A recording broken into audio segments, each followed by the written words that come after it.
विधवा की शादी। सिर्फ 30 साल की थी नीलम जब एक कार हादसे में उसके पति की मौत हो गई। उसकी गोद में था उसका 4 साल का बेटा और ढेर सारी जिम्मेदारियां। नीलम को सजने संवरने और अच्छे कपड़े पहनने का बहुत शौक था, लेकिन पति की मौत क्या हुई, नीलम की तो जैसे दुनिया ही बदल गई। मेरे बेटे को गुजरे हुए अभी 1 साल भी नहीं हुआ और तूने गुलाबी रंग का कुर्ता पहना हुआ है। तुझे अपने पति के जाने का जरा भी गम नहीं है क्या? ऐसी बात नहीं है मम्मी जी, लेकिन पूरी जिंदगी सिर्फ रोकर तो नहीं गुजारी जा सकती ना। तो क्या करेगी? पार्टियां मनाएगी? अरे एक तो मेरा बेटा मर गया और तुम्हें कोई फर्क ही नहीं पड़ता। मम्मी जी, मेरा भी पति गया है और इस बात से मुझे कितना फर्क पड़ता है मैं आपको बता भी नहीं सकती। लेकिन अगर मैं रोती हूँ तो मेरा 4 साल का बेटा बहुत रोता है, अपने पापा को याद करता रहता है। उसे दिखाने के लिए ही सही मेरा ठीक से रहना बहुत जरूरी है। कुछ दिनों के बाद, मम्मी जी मैं नौकरी करना चाहती हूँ। लेकिन उसकी क्या जरूरत है? यहाँ घर में रह रहकर मेरा दम घुटता है। पूरा दिन मुझे अपने पति की याद आती है। कुछ देर के लिए ही सही घर से बाहर जाऊंगी तो शायद कुछ अच्छा लगे। ठीक है, जैसा तुम्हारा मन करता है वैसा करो, लेकिन ध्यान रखना ये ज्यादा चटक मटक रंगों के कपड़े पहनकर घर से बाहर जाने की जरूरत नहीं है, वरना दुनिया हमारे बारे में बातें करेंगी। अपनी सास की बात मानकर नीलम सफेद रंग के कपड़े पहनकर ऑफिस जाना शुरू कर देती है। ऑफिस में नीलम की एक सहेली बनती है दिव्या। नीलम, तुम हमेशा ये सफेद कपड़े पहनकर क्यों आती हो? दिखने में इतनी सुंदर हो, जॉब करती हो, तुम्हें अच्छे से रहना चाहिए। तुम्हें तो पता ही है, 1 साल पहले मेरे पति की मौत हो गई और इसीलिए मेरे ससुराल वालों ने कहा है कि मुझे सिर्फ सफेद कपड़े ही पहनने चाहिए, वरना लोग मुझे गलत समझेंगे। लोगों के हिसाब से तो अपनी जिंदगी जीना ही गलत है, लेकिन तुम कब तक ऐसे रहोगी? जो हो गया उसे भूल जाओ।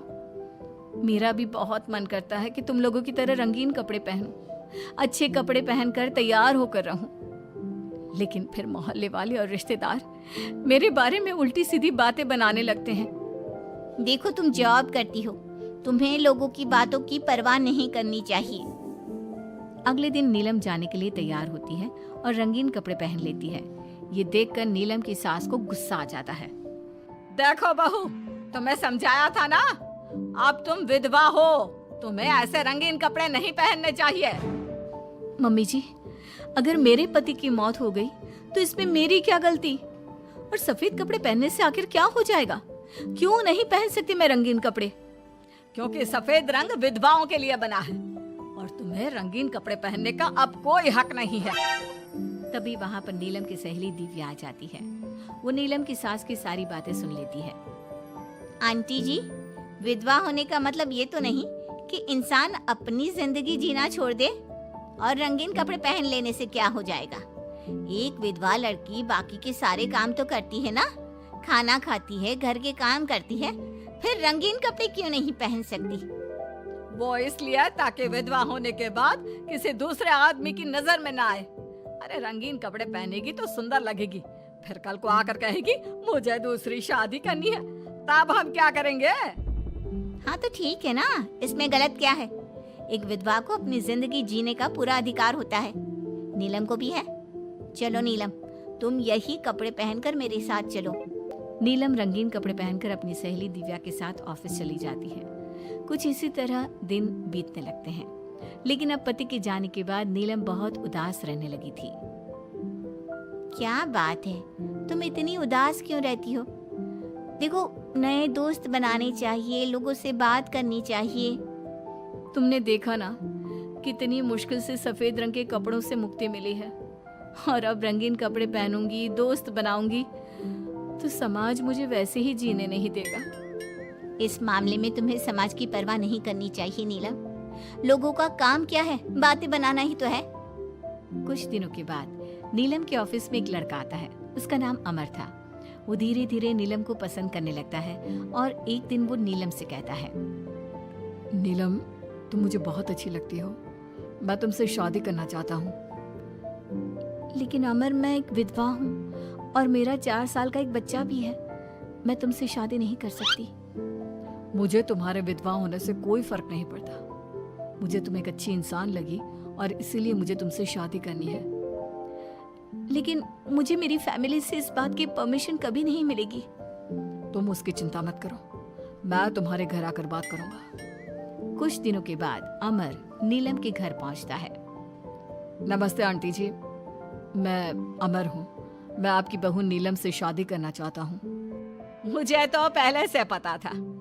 पहले तूने विधवा वाला सफेद रंग छोड़कर ये रंग बिरंगी कपड़े पहनने शुरू किए और अब तेरा चक्कर भी चल रहा है। नहीं मम्मी जी, आप गलत समझ रही हैं। मैंने ऐसा कुछ नहीं किया। अगर ऐसा कुछ नहीं किया तो फिर कौन है ये लड़का, और यहाँ हमारे घर तेरे साथ शादी करने की बात करने क्यों आया है? आप नीलम को गलत समझ रही हैं। मैं नीलम को पसंद करता हूँ और उससे शादी करना चाहता हूँ। उसने मुझसे कभी ऐसा नहीं कहा। चले जाओ हमारे घर से। हमारे यहाँ पर विधवा बहुओं की शादियाँ नहीं करवाई जाती। समझ में आई बात? अमर वहां से चला जाता है और नीलम की सास उसे बहुत उल्टा सीधा सुनाती है। कुछ दिनों के बाद पड़ोस में एक शादी होती है। वहां पर सारी औरतें तैयार होकर आती हैं। नीलम की सास भी उसे वहां पर चलने के लिए कहती है। नीलम सफेद रंग के कपड़े पहनकर अपनी सास के साथ वहां पर जाती है, क्योंकि ऐसा उसकी सास ने कहा था। पर सारी औरतें काफी सुंदर तैयार होकर आई थी। देखो तो मेरी साड़ी का कलर कितना सुंदर है, तुम्हें पसंद आया? और ये देखो मेरे कंगन, पिछले महीने ही दिलवाए थे मेरे पति ने। कितना अच्छा डिजाइन है ना। अरे तुम्हारी मेहंदी तो दिखाओ, रंग तो बहुत सुंदर आया है। लगता है तुम्हारा पति बहुत प्यार करता है तुमसे। और नहीं तो क्या। और वैसे भी ना, मुझे मेहंदी का ये लाल रंग बहुत पसंद है। अरे जरा उधर तो देखो, ये नीलम वहाँ पर क्या कर रही है? हम सबके बीच में विधवा का क्या काम? अरे इसका यहाँ होना तो मनहूसियत है। इसकी सास को इतना भी नहीं पता कि इसे यहाँ नहीं लाना चाहिए था। ऐसे सफेद कपड़े पहनकर बैठी हुई है, दूर से पता चल रहा है कि उसका पति मर गया। नीलम की सास ये सारी बातें सुन लेती है और फिर अपनी बहू के उदास चेहरे की तरफ देखती है। नीलम की सास को इस बात का एहसास होता है कि उसने अपनी बहू के साथ अच्छा नहीं किया। घर आने के बाद, नीलम, जरा मेरे पास आना बेटा। क्या हुआ मम्मी जी? मुझसे कोई गलती हुई है क्या? लो बेटा, बहुत सुंदर सुंदर और रंगीन साड़ियां हैं। ये सब तुम्हारे लिए। और सुनो, वो जो लड़का उस दिन घर आया था ना, क्या नाम था उसका? अमर। उसे कहना कि वो मुझसे आकर मिले। लेकिन अचानक क्या हुआ मम्मी जी? सब ठीक तो है ना? आप ये कपड़े मुझे क्यों दे रही हैं? और अमर से क्या काम है? बेटा, मेरे बेटे की मौत के बाद भी तुम मेरा इतना ख्याल रखती हो, नौकरी करती हो, पैसे कमाती हो। आज जब उस शादी में मैंने दूसरे लोगों की बातें सुनी, तब मुझे इस बात का एहसास हुआ कि विधवा होने के बाद भी तुम्हें जीने का अधिकार है। मम्मी जी, मैं कुछ समझी नहीं। देखो बेटा, जो चला गया वो चला गया, लेकिन आज के बाद तुम रंगीन कपड़े पहनोगी, खुश होकर रहोगी। और हाँ, मैं खुद तुम्हारी शादी अमर के साथ करवाऊंगी। लेकिन मम्मी जी, आप ये सब क्यों कर रही हैं? मैं तो आपके कहने पर सफेद कपड़े पहनकर शादी में गई थी। वही तो बेटा, मुझे अच्छा नहीं लगा। और ऐसा तो किसी किताब में नहीं लिखा कि विधवा होने के बाद एक लड़की को सिर्फ सफेद कपड़े पहनने चाहिए।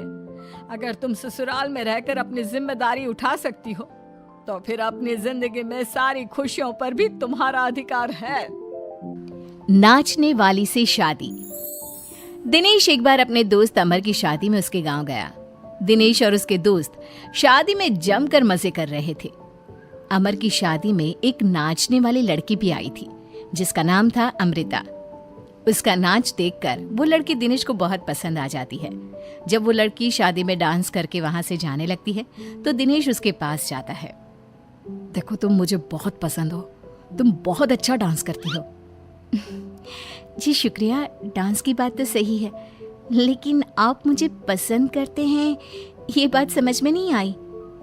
इसमें समझना कैसा? मैं तुमसे शादी करना चाहता हूँ। हाँ, आपको पता नहीं क्या, मैं नाचने वाली हूँ और हम जैसी लड़कियों से कोई शादी नहीं करता। बहुत लड़के आते हैं तुम्हारी तरह बातें बनाने वाले, शादी के प्रपोजल्स लेकर लेकिन शादी कोई नहीं करता। कौन करेगा मुझसे शादी? मैं सच कह रहा हूँ, मैं सच में तुम्हें बहुत पसंद करता हूँ और तुमसे शादी करना चाहता हूँ। मुझे तुम्हारी बात पर बिल्कुल भरोसा नहीं। अगर तुम सच में मुझसे शादी करना चाहते हो तो अपने माँ बाप को साथ में लेकर आना। मैं तुम्हें यहीं इसी गांव में मिलूंगी, ये मेरा पता है। शादी होने के बाद दिनेश अपने घर लौट आता है। अपनी माँ के पास जाकर कहता है, माँ, मैं अमृता नाम की एक लड़की को बहुत पसंद करता हूँ, उससे शादी करना चाहता हूँ। अरे बेटा, लेकिन ये अमृता है कौन? किसकी बेटी है? कैसा घर बार है, कुछ बताओ भी। बस सीधे आकर शादी की बात कर रहे हो। वो क्या है ना, वो लड़की एक नाचने वाली लड़की है। मेरे दोस्त अमर की शादी में मैंने उसे नाचते हुए देखा था। क्या? नाचने वाली लड़की? नहीं नहीं नहीं, नाचने वाली लड़की को हम अपने घर की बहू नहीं बना सकते। लेकिन माँ, मैंने उससे वादा किया है, मैं उसी से शादी करूंगा। वादा करने से पहले अपने माँ बाप से पूछना जरूरी नहीं समझा? किसी भी नाचने वाली को ऐसे शादी का वादा करके चले आए? लेकिन पापा, एक बार आप उससे मिल तो लीजिए, क्या पता आपको भी वो पसंद आ जाए। दिनेश के माँ और पापा दिनेश और अमृता की शादी के लिए तैयार नहीं होते। एक दिन दिनेश के मम्मी पापा अपने गांव से बाहर कहीं जा रहे होते हैं। तभी अचानक से एक गाड़ी वाला दिनेश के पापा के स्कूटर को टक्कर मारकर चला जाता है। दिनेश के मम्मी और पापा दोनों सड़क पर घायल होकर गिर जाते हैं। तभी वहां अमृता आती है। अरे अंकल आंटी, आपको तो बहुत चोट लगी है, चलिए मैं आपको हॉस्पिटल लेकर जाती हूँ। अमृता दिनेश की मम्मी और पापा को हॉस्पिटल में एडमिट करवा देती है और उनका ख्याल रखती है। जब दिनेश हॉस्पिटल पहुंचता है, अमृता, तुम यहाँ क्या कर रही हो? तो क्या ये तुम्हारे मम्मी पापा हैं? वहाँ सड़क पर उनका एक्सीडेंट हो गया था, इसलिए मैं यहाँ हॉस्पिटल में लेकर आ गई। क्या ये वही लड़की है बेटा जो तुम्हें पसंद थी? हाँ माँ, यही तो है अमृता, जिसके बारे में मैंने आपसे बात की थी। हमारी सोच गलत थी।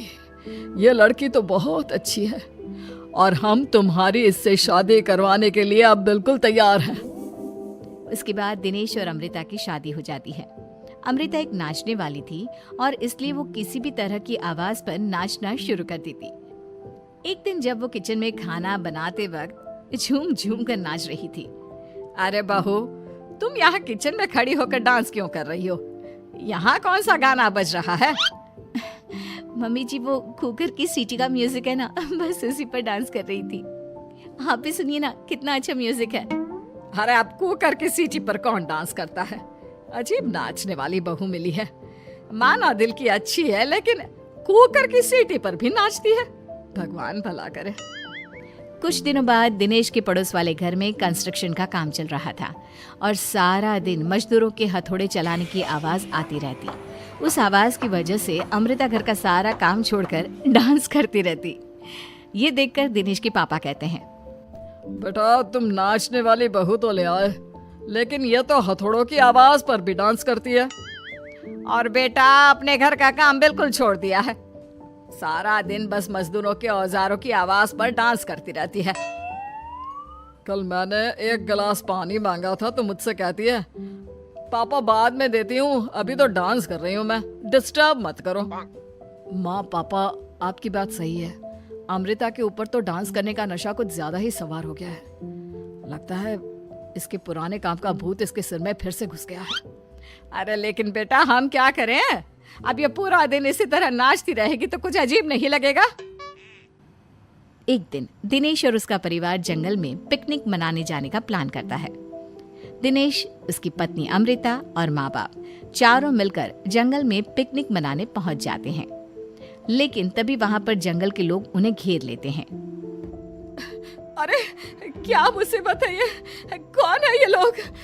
ये तो हमें जिंदा जलाकर खा जाएंगे, अब हमें कौन बचाएगा? सही कहती हो माँ, ये तो जंगली लोग हैं, ये हमें जिंदा नहीं छोड़ने वाले।